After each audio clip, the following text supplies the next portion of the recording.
Hello and welcome to another episode of the Cardiff Central Pods. Cardiff beat the Lions on Friday night in a huge victory in the chase for the playoffs in the United Rugby Championship. It was battling, tackling and desperately hoping that Harry Millard's legs weren't buckling as he headed for that corner. We'll discuss the defence, Sheedy's performance, whether Big Al Lawrence is ready to step up at number 8 and Ted Davis's 150th appearance for the club. We'll look ahead to Benetton next week as we carry on the playoff run. And elsewhere, the Rags are back in action. Dragons officially start to become Cardiff Rugby thirds, and we'll answer listeners' questions.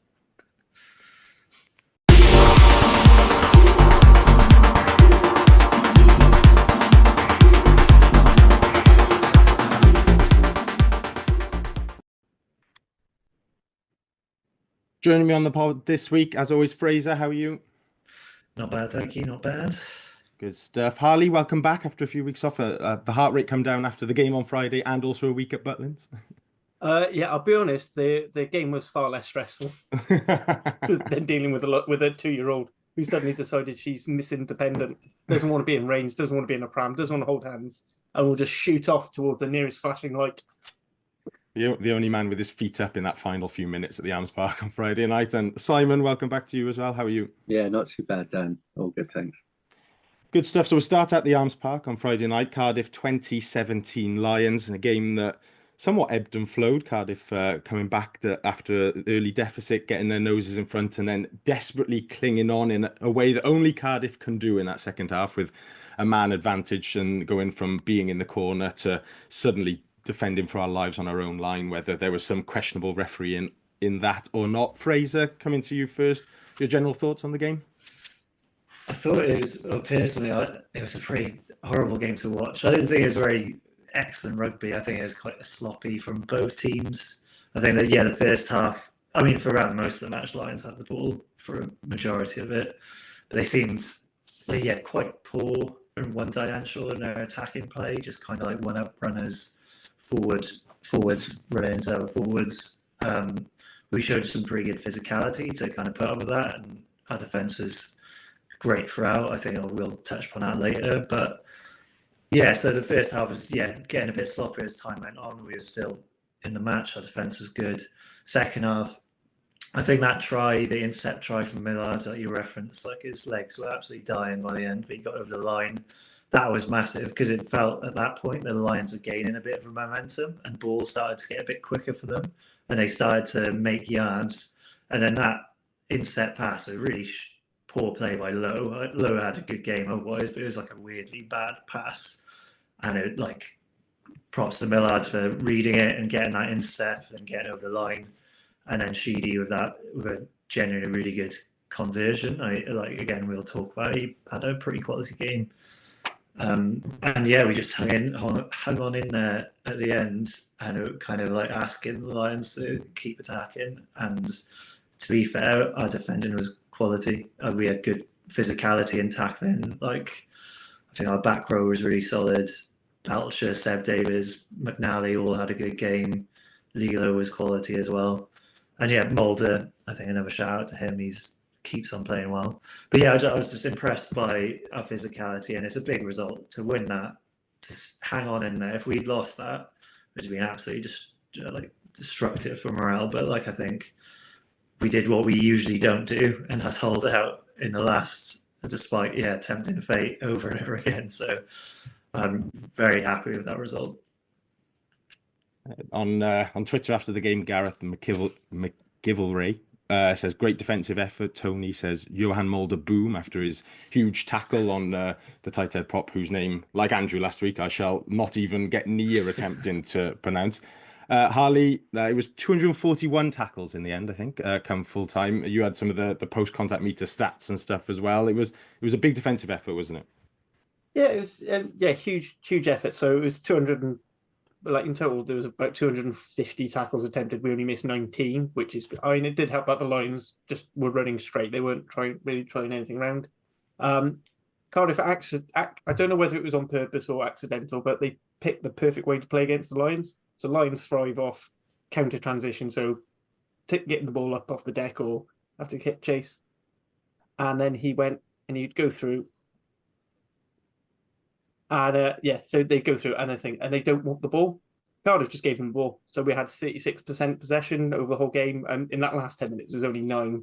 But that was part of it, just hammering down the line. In terms of contact meters, Cardiff are averaging 3.5 meters per carry, which is decent. It's not the best. Like they say, 4 is international standard. If you can average 4 meters after contact on every carry, you're going to cause problems. And we were just brutally efficient, especially when you look at our defensive performances at the start of the season. And looked at that, it looked like those few weeks Jockey was away, Mellon really had them drilled. I think they were just doing nothing but drilling and defensive drills and one-up tackling the whole time. Yeah, I think I tweeted after the game that Mellon will be somewhat pleased with that, but how that actually manifests itself out of Mellon, nobody really knows. He sort of just does a brief thumbs up on the way past, and everybody like stands up and applauds as the greatest defensive performance he's ever seen comes out. Simon, a couple of 3-word replies as well on that Friday after the game were, well, a bit contradictory. So Rob Hill says Sheedy kicked well. And then Andy Baker says De Beer not Sheedy, which is an interesting clash. And I thought generally it wasn't one for the attacking game, but other than the missed touch, I thought Sheedy's game management was pretty good on Friday. What do you make of him? Yeah, I think it was. I think, the last few games, it feels like he's settling a little bit, which is strange because he's been here a while, but it just feels like he's getting a little bit more authoritative. Obviously there was the miss to the corner, which kind of puts a block on the copybook. But overall, I thought he had a good game. It was just it pretty much, for me, it kind of summed up Cardiff's season. At times it felt like we were in control of that game, that we should be winning it a bit more comfortably, but we end up defending on our own line with a man up in the dying seconds. And I think if you could sum up this season, it would probably be this game. I think if you look at the celebrations at the end, you can see how much it meant to them as well. To take your point about if we'd lost that, how difficult that would have been to come back from. The roar that went up from the players themselves when that ball was held up over the line and the final whistle went, I think shows, they realised how important a game it was to put that distance between them and the Lions, but also, with other results across the weekend, and there were a few quite wacky results in terms of, scores across the weekend. I think it's really important going into a difficult away game next week. I think, special mention really for Cam Winnett for stepping. I think 2 players when he looked like he had his leg hanging off as well. I mean, we were he sort of hobbled back into the line, and then I think they kicked. Someone got it and gave it to him, and I was just like, you don't want that. And then he's through 2 players, and I'm assuming it was like extreme cramp or something, but we've seen Lilo do it on one leg and turn ball over, and see Cam do it. But I think it is that heart, that passion. Cardiff have had it at times, that bloody mindedness of you're not going to get over the line. But I think the Lions were unsurprisingly direct. Didn't look like other South African sides where you're kind of like worried that they're going to rip you apart in midfield with tricky runners and things like that. I think they were, their tries came from close range. Frustratingly, the setup for their second try was Gabe marking the ball in his 22 and then running outside his 22 to boot it away, and it's just kind of like I was right in line with it, and I'm like, he's just gone outside his 22. Now I know the officials are a bit iffy, but surely they're going to see that. So that kind of thing is frustrating because that's easily to take the heat out of the game at that point, to tap and pass it inside, or to take a few steps back. He's caught up in the heat of the moment, but it's frustrating sometimes that we allow teams to get into these positions, whether it's like piggybacking on penalties or making mistakes like that. And on piggybacking, it was great to see Ben Donnell score and give Danny Southworth a piggyback over the line at the same time. Quite remarkable. But how often do we see Cardiff players taking those balls static at the line and trying to build momentum? It was really nice to see, coming in with a bit of pace, a bit of a runner in front, cut the ball back to him. Southworth basically on his back, but on his shoulder. And, that's what you want to see. Too often our runners sometimes are just like static and then trying to get over the game line. So, some positives, but at the end of the day, win's a win. Close the book, move on. Absolutely. Yeah, I really like that Ben Donald tried, just those 4 phases of sort of looked like pre-called stuff. There wasn't any like off the cuff necessarily, but yeah, man coming short and Donald in behind, that's really good. And the other that win it step, just that whole passage of play where it ends up with Millard going in the corner then after probably the longest defensive set of the game. Well, I don't know if the camera showed it on television, but as Millard goes in the corner, the midfield where everybody's just letting him run off looked a bit like the Somme, with just like sort of 6 or 7 Cardiff players hitting the deck immediately. There wasn't enough physios. Poor Gabe Hamer-Webb was stretching his hamstring out on the side. Nobody left to come and sort him out at all, so he was left to fend for himself. But yeah, it was there was some excellent passage of play in there, but certainly some moments where we could have cleaned up as well. Harley, and another player to pick out, Big Al Lawrence topped a lot of the stats. I think it was 29 tackles, 10 carries, the most carries for Cardiff, most tackles of anybody. He now tops the URC tackle stats, I think, as well. We discussed number 8 briefly on the pod last week, with Faletau potentially set to move on this summer, and whether we need to bring anyone in or not. Is he ready to go into next season as our first choice 8 if needed? I definitely think so. I think he provides an awful lot of what we need in an 8. You know, he's very good off the base. Even when scrum was creaking a bit, he was able to almost do the Faletau thing of get that ball out and make a positive carry out of that, even though the rest of the pack going backwards. I said he's always just churning out performances. But I'm not saying he's going to be like he's due a Wales sort of quality, but as a solid club player, that talismanic figure who is just going to take the ball, run hard, and it gives the rest of the pack something to run off of as well. It's a much easier if you're that second carrier if that first guy's made the dent in the defence, because you can come on. We're talking about we hate it when the players are static. Well, if you don't want to be static, you need to make that punch first up, and Big Al does that. Mad to think, he's playing Championship rugby towards the second half of last season. And now we sort of pulled him out because of our own injury crises and things. But yeah, keep him as long as we can. I mean, if we can do what we've done with Ray Lilo and Nick Williams in the past, and run them into the ground, then great. I mean, as long as they're not too injured, they can't have a life after rugby. But if we can get every ounce out of them, that'd be great. There's something of the Robin Copelands about him. I fancy is that nothing, but week in, week out, you know exactly what you're going to get, and that is certainly a trait that we enjoy from particularly a big ball carrying forward at Cardiff. Fraser, then coming back to you, hopefully microphone woes aside. Seb Davis made his 150th appearance on Friday night. Big achievement for the club. Nice to see his 2 kids go out onto the pitch with him. And I think for the first time I can remember in a long while when a player's had an individual milestone, we actually won the game as well on the night. He's rumoured to be off at the end of the season, heading across the Dragons, but he's been a great clubman over the last close to a decade now, hasn't he? Yeah, he really has. Yeah, I hope my mic's working all right now. But yeah, he's been quality, and he's brilliant. He's had a brilliant career so far. Anyway, I think he's always one of those players that I've expected more from. He's incredibly good, and he's 150 appearances is an incredible milestone. He's played for Wales. I've always thought he could be even better. He's got the handling skills. He's a big guy. He can make yards when he needs to. The 50 minutes he played against the Lions on Friday, he was really good, putting in hard hits, running hard. He showed what he's got. So it is going to be sad to see him go. And he's not really called up for Wales a lot, so he's a good club player for Cardiff. He would be there week in and week out, as he has done for a long time now. So I do feel it's a bit of a shame that he is going across to Newport. But yeah, I think he should be really proud of the career he's had at Cardiff, and yeah, I hope he is successful at Dragons. I don't want Dragons to be more successful than Cardiff, but I hope he does well for himself. Maybe gets back in the Wales team, possibly if he shows himself to be playing well. I could see that happening maybe. So yeah, good for him.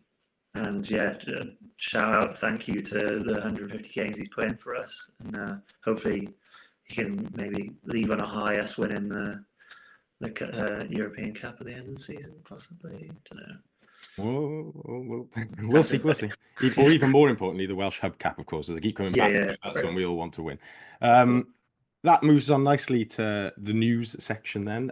We mentioned this at the end of the pod last week, but put it in the actual news section this week as it happened sort of during the pod, that Taine Basham was announced by the club of a signing from the Dragons officially. No real surprises there, but good to have the official confirmation of it. Simon, you haven't had a chance to comment on that one yet. Taine Basham, a good signing for you? Yeah, probably. I've got a few reservations. Go on. I think in terms of what the club's trying to do, he's the right age and he's Welsh qualified, and I understand that. I don't know what his best position is in terms of 6 or 7. It feels like one of those 6.5 type things that I don't know. I don't know whether it ever works out when a player kind of carries that kind of thing on their back. Yeah, I think I will need a little bit of convincing, but you wear blue and black, and there's plenty of. What do I know? There's plenty of. I'm just here on a pod talking about it. There's plenty of players that have, convinced me over time. But he's got that dynamism. He looks like a decent enough carrier. He's got quick feet. Does he add anything different to what we have? And if we kind of discuss it as maybe Tom Young going the other way with the age profile and stuff like that. He's not a Thomas Young type player necessarily. So what does that do to the balance of the back row? You've already got Jim Botham, who's pretty dynamic and good ball carrier. I just think it'd be interesting to see if Talupe goes as well. What does that back row balance look like? I thought Alex Mann looked good on Friday night as well. He's, I think everyone said he's really kind of bulked up over this season and looks much more physical than he did, last season. So, it's a pretty attritional position in that back row. I'm sure we'll get plenty of game time. Also, who comes in as Wales coach? Do they want that in their back row as well? So yeah, look, he can do it. He's proven that he can. I'm just a bit like, well, it doesn't like excite me hugely, I guess, compared to Thomas Young, who can just be absolutely incredible and with the pace to burn as well. So I think it just sets that question of what does our best back row look like for next season? Is it, I don't think this is considered enough sometimes in rugby, is it a game by game choice? Is Dan Thomas going to have his contract extended? Don't think he's done anything wrong. Good experienced head around there. Where we want to be a bit more attritional, we could put those two in. Where we want to be a bit more, if we want to be a bit more expansive, what does it look like? So yeah, just a few questions about it, but I look forward to seeing him next season. I haven't mentioned that I think it's a Will Boyd. I didn't think much of Will Boyd before he came in, but I grew to love him in terms of the way in which he was turning ball over and the size of him as well. So yeah, good luck. I still miss Will Boyd. Yeah. Generally, I pine at the jersey I've got signed by him for like my 28th birthday, and I just look at it and I just weep a little bit and be like, I want him back. It's a meme here. I just want to add on. So for me, actually, I disagree. I don't think it's a choice between 6 and 7. I think for Basham, I think wondering whether he's a 7/8. But it depends then whether or not he's the 8 you want. And I think, as we were talking with Big Al, having just a big heavy duty ball carrier and makes tackles for days is what we want in our number 8. And I don't think Basham quite fits that. He is that explosive dynamic. He'd be brilliant off the base of scrums, I think, and first phase moves. My worry for him is, one thing we do struggle at when we don't have Thomas Young in the team is turning ball over. And that's not his game either, really. With Basham, I don't think he's particularly good. And I think his ruck work is just one of my big problems with him. I mean, Jane, there's a perception of his discipline issues, which I don't think he necessarily gives away many penalties, but when he does, they're usually a monumentally thick one. I just think of like some of the games he's played against Cardiff. He's always good for one absolute moon howler of a penalty, which is either guaranteed 7-point try or he's off for 10. But I mean, if we can't have Thomas Young, having someone with plenty of experience is quite useful, particularly with we're still having question marks with William Bradley. Is he durable enough for pro rugby? I mean, he's ended injury bouts. I mean, if we can keep Dan Thomas for another season, I think that'd be great as well, because I think he just adds so much, particularly just the fact he can tackle for days. And again, that's something that, even if you can't get him over the breakdown, I mean, we seem to be getting our halfbacks to do that now. So with Johan Mulder being, a tackle and turnover king now. So, maybe we don't need the 7 to be the turnover guy when you've got the likes of Belcher and Ben Donald's pretty handy over the ball. There might be a change in the style, that we'll see a change in the style next season, and it will be less reliant on that. Maybe, hopefully, we won't be in as many defensive positions where how many times has Belcher or someone else just got over the ball and turned the ball over, within 5 meters of the try line. We can but hope that maybe we'll have more possession in a more positive area, and that's where he can. But I just think we need ball carriers. That's where we know we're weak, where we haven't been strong for a while. We need people with go forward. I think he can do that with his, stepping out of contact or changing the angle. But I'd worry if we see him as an 8, because I think I said it last time I was on. We need someone to lock the scrum. That's enormous, basically, because our scrum can be on roller skates at times. So I don't know whether that is his position, but we'll see. We had a few questions, and I think we're going to get these every week towards the end of the season now. But a question on Twitter from JHM saying, any news about a tight head signing?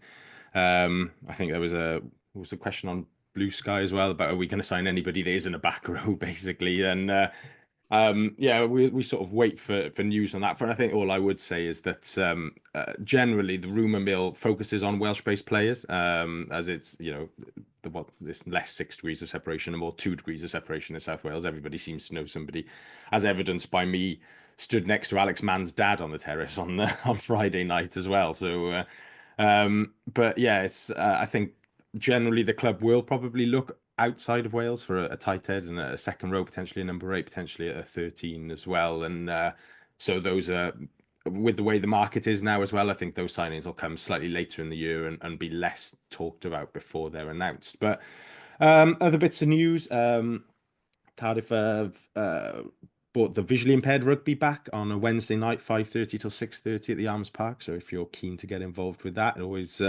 looked well attended and a good initiative from the community rugby. And then one piece of news, signing or departure wise, Rags fly half Josh Thomas signed on a short-term deal to the end of the season for the Dragons last week. He played 9 games for the Rags in all competitions, scoring 48 points. He also turned out for the first in pre-season as well. Good player, will be a loss for the Rags, no doubt about that. But it does now mean, if I just go through the potential team the Dragons could put out, if you play Owain James slightly out of position at loose head, we're lacking a hooker, but then you've got Dylan Lewis, Matthew Screed, Shane Lewis-Hughes, Thomas Young. For the rest of the pack, I think we need one more back rower. Dane Blacker and Tina Stabia, 9 and 10, and then you could play Thomas at 15. We're very close to that elusive all ex-Cardiff 15 at the Dragons. So they obviously have seen the success of the Rags and are looking to overtake them, but they will always have to settle for being the club's third 15, I think, rather than fourth, isn't it? Because you've got Gloucester as well. That's true, Gloucester as well. The arms keep spreading, having already conquered Aberavon and some clubs to the west. We now spread to the east and go over there as well. That leads me on to Rags Corner. They're back in action this weekend, heading to Aberavon on Saturday afternoon, 2:30 kickoff. First of the final 4 regular league season games in the Super Rugby Cymru. They're currently top. Ebbw Vale are second, 5 points back. So their game in hand is over Aberavon as well. So if they win that with the massive 6 points, they could jump into top spot. But Cardiff have got 4 games left, 3 away, 1 home. Basically, I'm pretty sure mathematically that a home first round knockout game is secure, but I guess the thing is that the higher that you finish, the more likely you are to stay at home throughout the knockouts, as all 10 teams make that playoff. So it could go on for like 4 weeks. I've absolutely no idea what the format is. If you are aware of it, please do write in and let us know. We'll go on, Harley. If I remember rightly, I think the top 6 sort of go through to a sort of quarterfinal straight away, and then from 7 to 10, so 7 plays 10, 8 plays 9, they sort of have like a pseudo round of 16 to get the last 2 places to play, and they'll play, if I remember right, they play 1 and 2, so those 2 wins, and then 3 plays 6, 4 plays 5, and then it goes up. So So I guess the So highest. I think effectively, yeah. So I think it's going to be one of those things. The higher you finish, I haven't seen anything about the final being like Principality or anything like that. So I'm guessing it'll be fairly similar to how the USC knockouts work, and basically you just end up home games. Oh, you finish more home games. Well, that's the target for the Rags anyway. Finish as high up as possible, stay as home as much as possible throughout the rest of the season. Should be a good game against Aberavon. Listener question from Charlie Hunt, who asks, what are your thoughts on Mackenzie Martin's potential development as a second row? He did start there for the Rags in their last game against Llandovery, a big win. Fraser, I don't know if you've got any thoughts on this particularly. My feeling at that game was that it was purely sort of to counter Llandovery's massive scrum. But the suggestion post the game is that he seemed to go quite well there, and that it may have turned a few heads. Is that something you could see him slotting in there and filling a gap in the squad potentially for next season? I'm not sure. I mean, I remember seeing him and he is massive, and that's his like big what difference maker. He's a huge bloke, but I wanted him to be, and I think I've always wanted him to be, is that big ball carrying number. We were just talking about a lack of that in Wales in general, and in Cardiff, is having that like really huge person. If he runs into you, he's making forward gains, like regardless. And Mackenzie Martins, I want that kind of, for him to be that. So that's why I prefer him to be like a number 8 and like really focus on that position, because I think we are lacking in Cardiff and Wales with that. I mean, I'm sure he could do it a second row, but I'm not sure it's an area that we really necessarily need at the moment. I'm not sure, and I think I think I'd stick with he's still young, trying to get him to hone his craft at number 8 and build into his body, get bigger. I think if you focus on that, I've got hopes for him. But I'm not averse to him like starting in if needed. But I think I'd stick with focusing on him on number 8 and building into that role really. Yeah, it's interesting having spoken about Seb earlier and how he maybe didn't quite reach his potential, and you wonder how much that whole pissing about moving him to 6 and 8s and stuff really impacted him, and whether Mackenzie Martin really needs this then at this stage of his career, bouncing between lock and 8. Just let him focus on one position for now. It's certainly a fair shout. Right, just at this point of the podcast, if you are enjoying what you're listening to, please feel free to like and subscribe on whatever podcast platform you're enjoying us on, or if you're on YouTube, like and subscribe to the channel. Plenty of stuff always coming out with the rap and the 4 club side podcasts. There's the URC Rewind. I think Lee's put a video out that he's after somebody from South Africa to join the URC Rewind, and there's always new pods and stuff that he's dreaming up in his podcast creation mind. Harley, is the women's one going every week at the moment during the Women's Six Nations? I think the plan is going to be trying as hard as we can to do one every week. I need to message group chats as soon as we finish this call to sort of get pushed. So me and Hugh are sort of stepping back and letting the women take over now. So as it should be. I look forward. We'll still be involved because we enjoy it. In fact, I spent more time watching women's rugby this weekend than I did men's. So I look forward to a 45-minute long run on what is a jump and what isn't a jump over a tackle after after what we've seen on the most angering thing the whole weekend. I don't care if Scotland had won, but the fact that was allowed, and it was the fact that of course it had to be against Scotland. Yeah. That it's just perfect sort of. Well, clearly it's one rule for Wales, one another for other teams. Always fun in the world of rugby referee. And right, final part of the pod. Cardiff play Benetton this weekend out in Treviso. I actually did not look pre-pod. Does anyone know when this game is being played this weekend? It's the 7:35 slot on Saturday. There we go. Lovely. Thank you, Harley. So enjoy that one. I suspect we'll be on S4C if that's the case. That's usually the sort of... Should be. I'll be honest, I didn't go as far as to checking that because I tend to go on, being England-based, I tend to just use my Premier subscription because I can just get it up on my Fire Stick. I don't have to mess around with where I live. Fair. Well, yeah, we'll tweet out what is on and stuff later in the week. So keep across that. Simon, coming to you. I have seen the referee though. Yes, I have as well. Unfortunately, we'll not talk about that too much.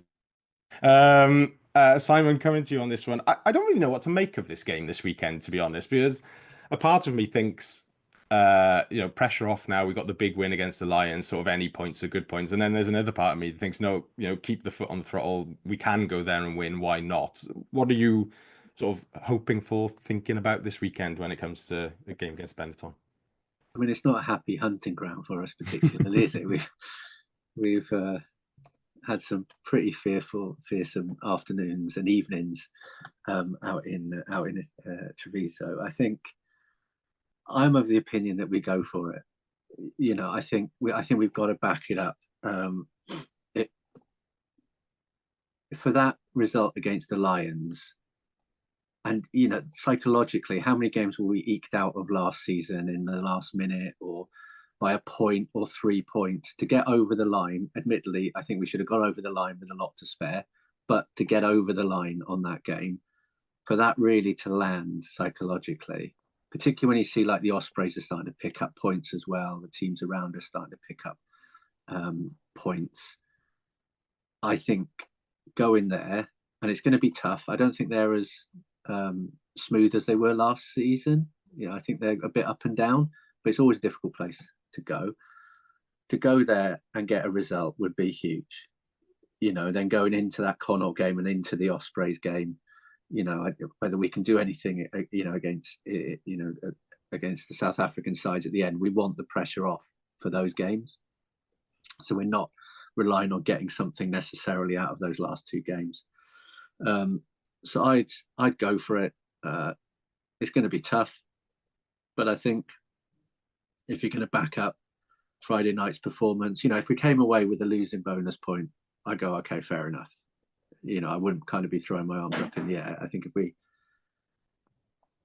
lose heavily there, or don't come away with anything, it'll set us back a little bit. So I definitely go for it. I think you've got to, if you want to be in the playoffs, you've got to look at games like this. They're in the lower half of the table, although the table's incredibly tight. You've got to go, actually, we're going to go there and try and win this. Just 80 minutes of cutting out the silly errors, not giving away consecutive penalties, kicking to touch from inside your own 22 rather than outside. If we can cut that back, I think we've got a chance. I think it depends who's available, for the weekend. I don't think we had any particular injuries. I can't really remember on Friday night. So yeah, I'd go for it. I think we've got to. We've got nothing to lose. Just to give some context on Benetton then, currently 10th, played 13, won 6, drew 1, lost 6, 32 points. So they're 3 points back from us in this remarkably close battle for the playoffs. And the URC put up a graphic today of who's in contention, who isn't. And Leinster were locked in, Dragons are well out of it. Everybody else can basically finish in the playoffs. Last week, Benetton scraped past Edinburgh in Treviso, 21-18. Benetton, who did bring pretty much all of their Italians back in. They had the likes of Menoncello, Brex, who else do they have there? Lamaro, Zuliani, Ferrari in the front row. Ruzza came on in the second row. And Edinburgh, who left most of their main Scottish guys at home. No Schumann, no Cherry, no Gilchrist, no Jamie Ritchie in the back row. They only just managed to beat them. So they might be smarting a bit from that. It'd be interesting to see whether they sort of throw their Italians then back into it again 2 weeks in a row, whether they maybe give them a bit of time off at some point this next few weeks. Fraser, sort of similar question, going over there. So what would you be happy with if somebody offered it to you right now? I think I'd echo what Simon said. And I think if we got some losing bonus points, I wouldn't be devastated. But I think we should still be going there to get the victory, because we got Lions 13th and they're 5 points behind us. Like you said, it's really congested. It's we're not, just because we got that win doesn't mean we can be yeah, all right. And then that assumes that we're going to go to, again, Ospreys, beat them on Judgment Day or whatever, and then beat Munster. And Ospreys are obviously on really good form since Mike Jones has taken over. And then I think Munster beat Glasgow recently. They're doing pretty well. They're picking up a bit. And as you said, Benetton aren't doing great this season. They're a bit hit and miss. They've had some big losses against Ospreys, for example, and haven't been that brilliant. and like sneaking over the line against Edinburgh is not that impressive. So yeah, I'd probably I'd want to go for a victory. I think, yeah, go for it. If we got a couple of losing bonus points, like maybe like a try and within 5 points kind of thing, I'd be happy with that. I think maybe one losing bonus point would be okay, but yeah, I think I'm of the opinion we go for the win. One of the things we need to sort out is kick receipt from. We are so shit at that. I don't understand why. But anyway, yeah, that's my thoughts on it. I think, yeah. Harley, I don't know how much you've seen of Benetton this season. They generally sort of the more physical of the two Italian teams, whereas Zebra are a bit more the expansive ones. But obviously, they've got some extremely exciting backs there, where they've added the likes of Jacob Bumanga. They've got Paolo Dogwu on the wing, Rhino Smith at a full back as well. They haven't clicked though for whatever reason this season. I think they were probably tipped to be more top four than battling for 8th spot ahead of the campaign. What is there any way we can get at them? What are we sort of expecting from them this weekend? Yeah, I think you're right. Something has just not been working in there, and their head coach is leaving at the end of the season now, so I don't know how much there's a bit of apathy with that as well. But it's considering how it's they're purportedly be the second most expensively assembled squad in the URC. That's just one thing to put out there, and we're sort of all 4 Welsh region joint, sort of like 40, that sort of we're in that bottom end, and then I think it's Zebra, depending on who you ask, because they get a certain amount of money, and then the Lions. And you're looking at them and you go, well, they should be better than this. Like, they've got fantastic pack, so you wouldn't think we'd be able to get them at the scrum, but they do concede a fair few things there. They've got an absolutely fantastic, exciting backline. I do wonder sometimes if there's so many like wow star players, you haven't got that, a bit like the Ray Lilo, that nuts and bolts guy who's just going to knit it all together and just run straight and hard. I mean, Menincello and Brex are absolutely fantastic. They are possibly the best centre pairing in the world rugby, up there. But as soon as you can do something to disconnect the 10 from them, or their outside backs, they sort of, they will cause you a lot of problems in defence. They're fantastic spot blitzers, and they're very good at knowing who's going to go up and go side to side. But I mean, I've been very unimpressed with Benton. I thought they were going to be a shoo-in for top 8, and now they're just looking like shit. And this is usually the period where they have a huge dip after the Italian Six Nations campaign, as they rest some players and so in that. They've also got Champions Cup rugby, so they're in the round of 16. So it's how have they got one eye on that? Whereas I feel like for us, Challenge Cup run would be great, but I'd rather us, we're in a rare position where our fate is in our hands in the last handful of fixtures for the league, because we're playing all the other teams in contention, with the exception of the Bulls. I think it could be, I imagine after this next round they're going to be locked in. I mean, I can't imagine them fucking up to Zebra. No offense to Zebra, but just no. As hilariously fun as your game against the Sharks was, you're not. I cannot see even Jake White half asleep messing that one up. Yeah, so I agree with Simon Fraser. I think we should be going all guns blazing. I think for me, 2 points is an absolute minimum, whether that's 2 losing bonus points or a draw, and we should be going as hard. And I think we should be going full noise. Let's go. Give the boys a couple of games. Just give them 2 or 3 games.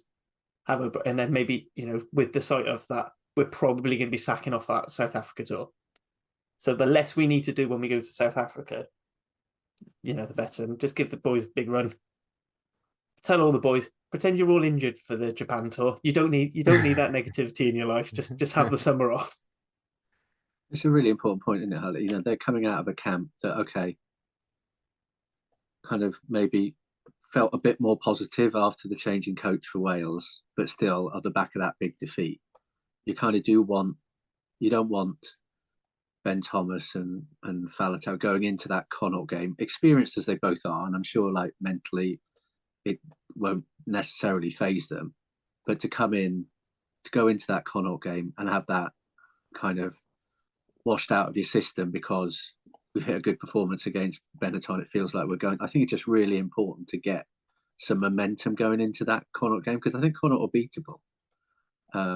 Absolutely, obviously it's one for next week's discussion, but we shouldn't go there thinking God, this is a mountain to climb. We've just, we lost control against them at home. Should have beaten them away during the Six Nations. So I think we always said that after Christmas was going to be the point at which you go, right, where are we really at? With a tough run. We've done the first step. Well, actually, the first couple of steps was getting the points out in Connacht and Leinster. We needed to win on Friday, and we did that. This is the next one. And I think, we need momentum going into that Connacht game in a couple of weeks. And I think, losing comfortably won't put us in the right place. So I agree with you, Harley. I'd get everyone back that's fit, throw everything at it, see what can happen. I forgot that they were still in the Champions Cup. I think that might well be on the mind to go, how far can we go there in terms of selection? So, I just think other teams are going to start picking up points, and we've got to try and pick them up as well. The Benetton go to Castra the following week in their Champions Cup round of 16 games. So yeah, it'd be interesting to see what team they put out, whether they rest a few with that in mind. For Cardiff, then we'll slide on to team selection. Have you mentioned it a bit? They've put out an Instagram video, so I've been stopping and starting all afternoon, picking out some features. First thing to say, Kieran Azarati is definitely unavailable this weekend. He's in Egypt, which isn't the best preparation to play Benetton generally. I have ensured that the Ginger Club sent him the reminder to wear Factor 50 at all times and search for all shade as well. So he should be good to go for Connacht on the back of that. But he's definitely unavailable. Other than that, a bit of positive news. Ali Davis was back in training and looking pretty sharp, so that bolsters the scrum half a bit. It also looks like that brings an end to Callum Brayley's time at the club. So his one substitute appearance, one try, is unbelievable try scoring record to minutes. It might go down in club history. That is a hell of a ratio. Talupa Faletau was doing some running by himself, which I suspect he probably does that quite a lot, because I suspect we manage his training week very, very carefully ahead of playing on the weekend. But Ben Thomas was back involved. And a lot of the under-20s lads were involved in training as well. Steph Manuel, Tom Bowen, Sean Davis and Elijah Evans are spotted out there. The only sort of bad news, I think, was that Simon, you saw Mason Grady, didn't you, at the game on Friday in a protective boot? Yeah, he was on crutches and in a protective boot up at the back of the stand. So I couldn't remember what his original injury was, whether that was just a precaution. Or whether that's something new or a setback but I would have thought he would have, from what we spoke about last time, we were expecting him back around this time.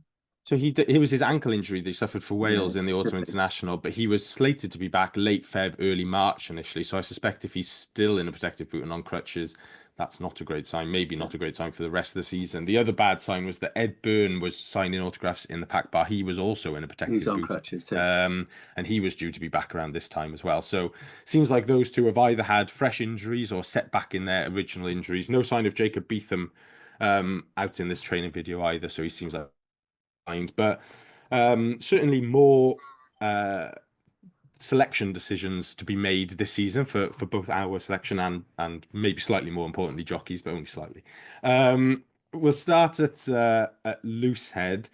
Fraser, I penciled in Domachowski to definitely start and Southworth on the bench last week. Jockey then absolutely done me by switching him around in his team selection. It seemed to work quite well with Doma coming on and a sort of a bit of a bomb squad-esque, but is there an argument to go with the big hitters from the start this week, or did it work so well you leave it as it is? I think probably go for the big hitters from the start this time. I don't know. I think Domachowski, get him on straight away. Give him 50 minutes. So I guess maybe against the Lions it was with a fear of like their forward pack, kind of who they were bringing on, the big South Africans. And I mean, Benetton have a good pack, but I guess they're not a South African team. I also just want to shout out to Azarati going to Egypt, because everyone seems to go to Dubai. So fair play for him for choosing a different country to go to. Good for him. Yeah, I would go for Domachowski, I think, to start, and then Southworth on the bench. Yeah. If you're listening from the Visit Egypt Tourist Board, we are open to sponsorship. Middle East is a little bit dodgy, but I'll take Egypt. Rather no sports washing there. I've penned Belcher in at hooker just because he seems to be, along with McNally and Lilo, sort of just there now. Like his big 75 minutes, he looked absolutely done for coming off on Friday, but we'll wind him up and go again on Saturday, no doubt. And then Litterick, likely to start a tight head unless there's any sort of obvious. I suspect he might be doing 80 minutes again if he fancies it. So McNally and Teddy then in the second row. Teddy, who was in the training once, he hasn't been allowed to go on holiday like Azza has. So I suspect we'll see him come straight back in because I thought he was brilliant off the bench on Friday night. Back row then, Harley. There's obviously Faletau to come back in there potentially somewhere. There's Donald and Mann at 6. Mann obviously got the nod at 7 last week, which we weren't expecting. But there's Young and Dan Thomas there. It's quite a good battle at the moment there, that back row, isn't it? Who are you fancying this weekend? I know, who'd have thought of it? Cardiff having selection headaches in the back row. For me, I just think Donald's picked up where he left off after his injury. I'd keep running him at 6. Mann's not doing anything wrong. I just don't think he's a 7.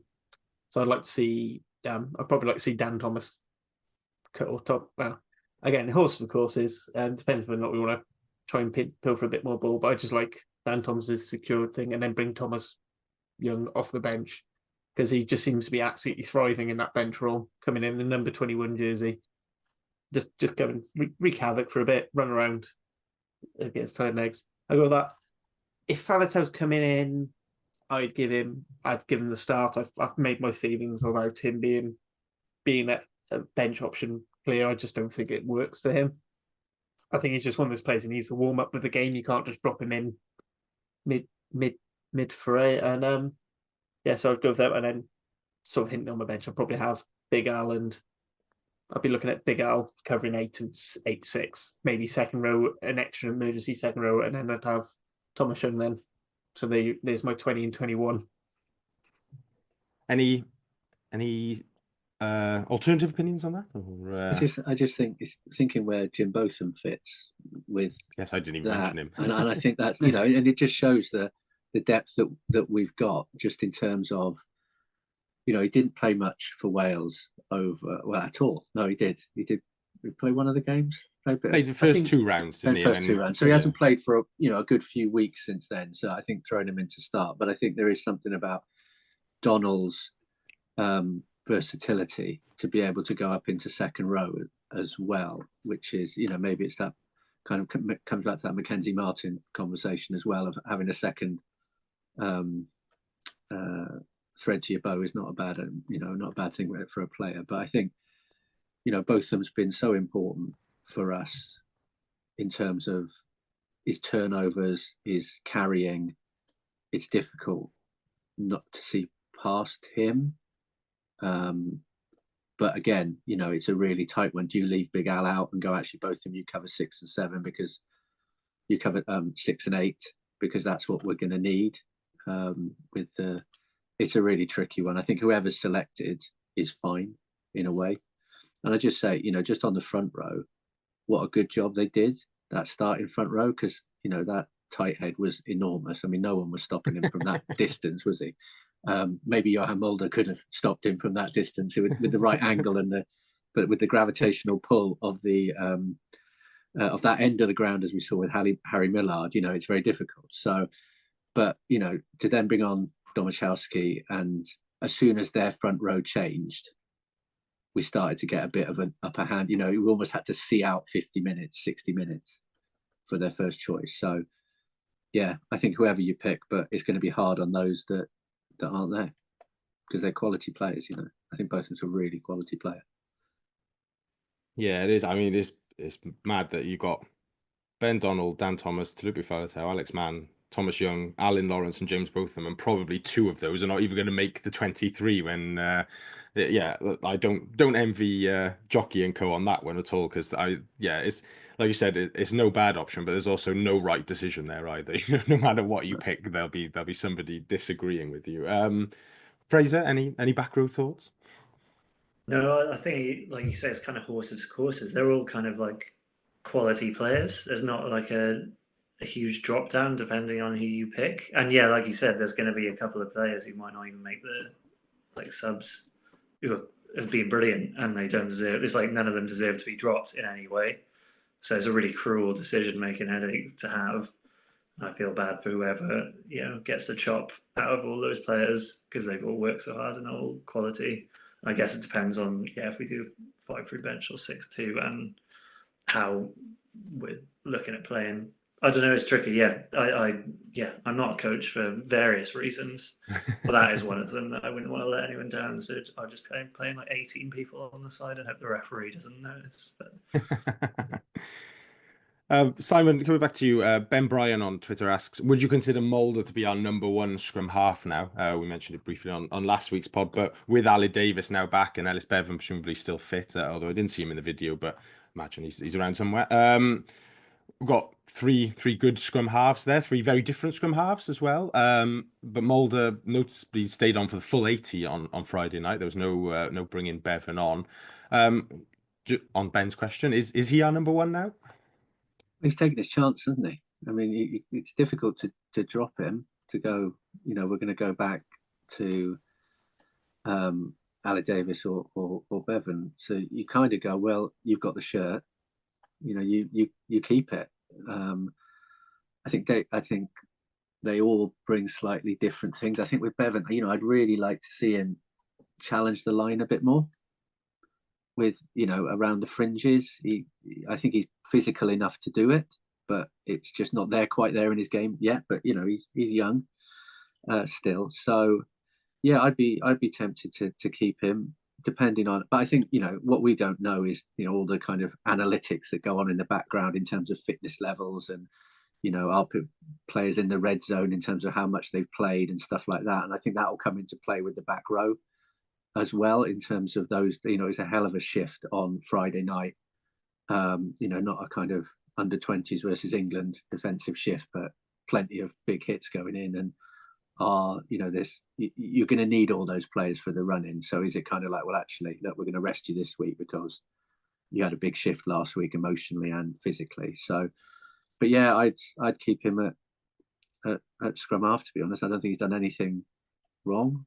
And then maybe if Ali Davis is fit, have him on the bench to come and kind of tighten the game up. That's what we had brought Sheedy and Ali Davis in to do, really, was to kind of tighten up those games where it's close and try and get us over the line. So, that's what I do.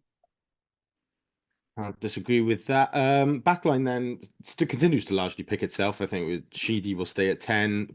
Ben Thomas comes in at 12. Assuming he is, as he appeared to be in training. Lilo stays at 13, and then Cam Winnett was in the training video, looked to have shaken off whatever that leg issue was in the second half on Friday night. So we assume he stays at 15. Wing then Harley, with Tom Bowen back in there, and I think a genuine consideration after his form pre-20s and then for the 20s as well. Got Gabe Hamer-Webb, Regan Grace is still fit, and Harry Millard there. An interesting question that came up on Twitter last week, a bit just before picking it, was is Regan Grace big enough to be Jockey's physical right winger, or is he just too sort of injury prone, and is that Gabe Hamer-Webb's for the moment whilst Adams is injured?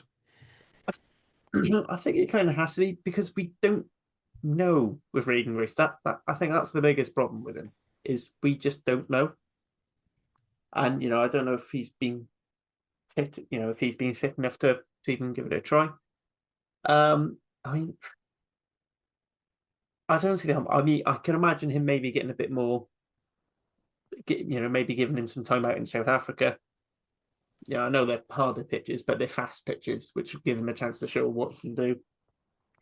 Onto the other wing, I mean, so talking with Hugh Griffin from his very own podcast and the other Rap Family stuff, and he was asking me, and he asked me two very he asked me the same question about two different players, and it was, is Harry Millard any good? And is Johan Mulder any good? And I was basically turned around and went, well, Johan Mulder, he started off really ropey in like Northern Hemisphere scrum half stuff, but you could see his physicality and his attacking plays great, and he's improving game on game. Great. Harry Millard for me is the epitome of a good club player. He is never going to be an internet. Like, you can look at him. He's not. You're never going to think, oh, he's definitely going to have a world score. But he never lets the side down, and and his try scoring record at the moment is brilliant. He's 7 from 8 or something like that. And when he's on form like that, and he's doing that with basically, strapped to the, I honestly thought he was going to stop dead during that intercept drive, just because you could just see his knees starting to seize up again, and you're just like, oh, please, just get to the try line, and then if you have to go off and Bevan has to go on the wing, that's fine, just make it. But I mean, Bowen showed for the under-20s just how exciting the player is. I don't think he's a fullback.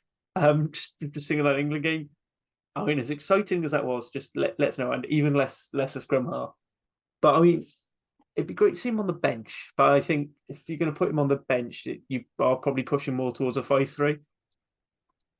I'd be more inclined to have, say, Millard. I mean, you could start Bowen, have Millard on the bench, and then you've got your centre cover sort of working that way.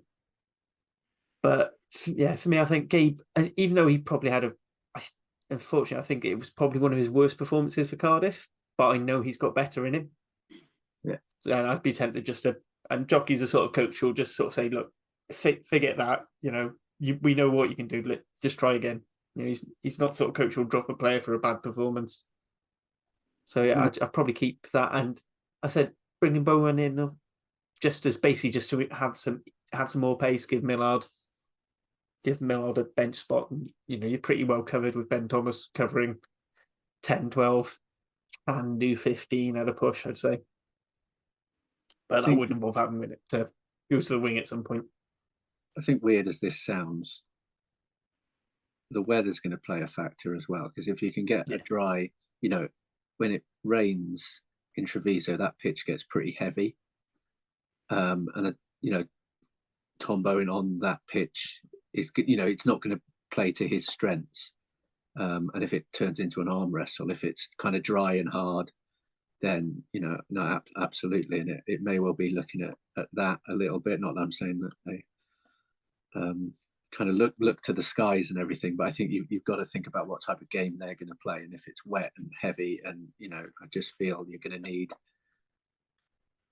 bigger players out there, maybe.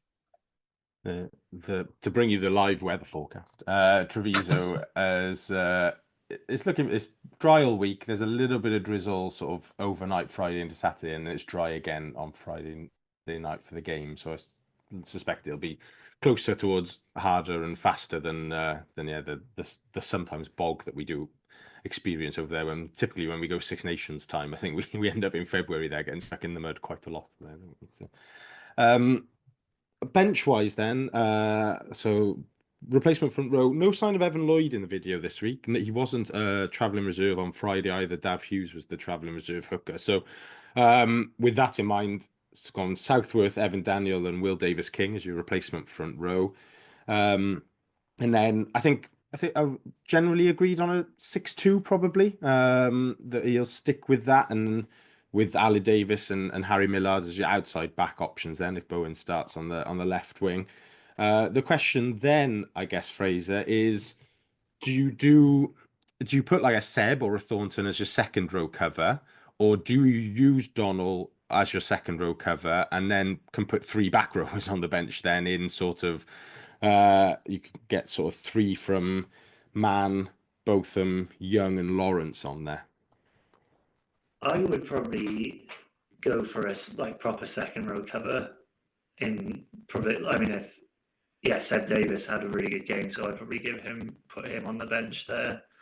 And then you've got the option of probably. I mean, it's tricky to pick who have we selected for our first choice back row. So we've got Donald, Dan Thomas, and Falatau in there at the moment. So you got two from Mann, Botham, Young, and Lawrence to come onto the bench then. From Young and Lawrence, I think Young and I think Big Al not starting. Yeah, it's a real shame. I think Big Al maybe deserves a rest. I think he's played a lot this season, so maybe he's in the red zone in inverted commas. So maybe he can stay at home and just put his feet up a bit. He worked really hard against the Lions. So I'd probably go Thomas Young and Botham then, and Botham's quite flexible in where he can play as well. I know Thomas Young's just brilliant off the bench, rapid. So I'd probably go for those two, and then Sam Davis as a second row cover. Good stuff. So the team as we've selected it, going from 1 to 15, Corey Domachowski, Liam Belcher, Reece Littrick up front, Josh McNally and Teddy Williams in the second row, with Ben Donald, Dan Thomas and Talupe Faletau in the back row. Johan Mulder and Callum Sheedy are the half-backs, Ben Thomas and Ray Lilo in the centres, and then Tom Bowen, Gabe Himmer-Webb and Cam Winnett in the back three. Evan Daniel, Danny Southworth and Will Davis-King are the replacement front row. Seb Davis, James Botham and Thomas Young are the other three of the 6-2. And then the backs on the bench, Aled Davis and Harry Millard. A good team, that, I think. One that I think has certainly got a good enough chance of winning out there. Any sort of last thoughts from anybody on the game itself or that team? I was just going to say, I think Evan Lloyd, he's been through a lot recently. I was thinking like he would just started for Cardiff and he's thrown into the Wales team and he's all like caught up in that storm with Gatland and like, why is he there? So I think he might just need a bit of time out. Maybe he's not injured, just to like recalibrate. It must have been a mad couple of months for him. So I did feel a bit for him, and just that he probably got a lot of stick on social media for like who is he, why is he there, and all this kind of stuff. So I think maybe it deserves a bit of a break, and maybe that's it. And he'll be back in the coming weeks. That's what I was going to add. Yeah, just to sort of jump on that, it might be worth for him to just almost follow with Mackenzie Martin, focus on the Rags for these last few games. Yeah, I know they're not massively short in that department, but just having a bit of time at Super Rugby currently, which is really the level they were planning on having him at this the last season before he got dragged up to Wales last year, and just let him have some confidence, build work on his arrows, just throw in and just out of the limelight a bit. I mean, I know we've been getting plenty of messages like, "Oh, why is Mackenzie Martin not playing for Cardiff?" Because he wants to focus on the Rags, so he can actually develop himself as a player, which is fair enough. It's all well and good throwing these young players in, but when they're not the finished articles, you end up with players like Jamie Roberts who can't pass the ball, but can run. They can run very hard in a straight line, but they can't do anything because they haven't had the chance to work and develop on those skills when they probably should have. Good stuff. Thank you very much, gents. Thank you, Fraser. Thank you, Harley. Thank you, Simon, for joining us this week. We'll be back next week, looking back at Benetton, looking ahead at Connacht. There'll be rag stuff and hopefully a bit more news coming out as well. We keep having lots of questions about the squad for next season. We are planning on doing a sort of squad building episode when there's a week off. Fingers crossed we don't actually have a week off because we just storm all the way to the Challenge Cup final. But until then, continue sending your questions in. Thank you very much for listening, and we'll catch you next week.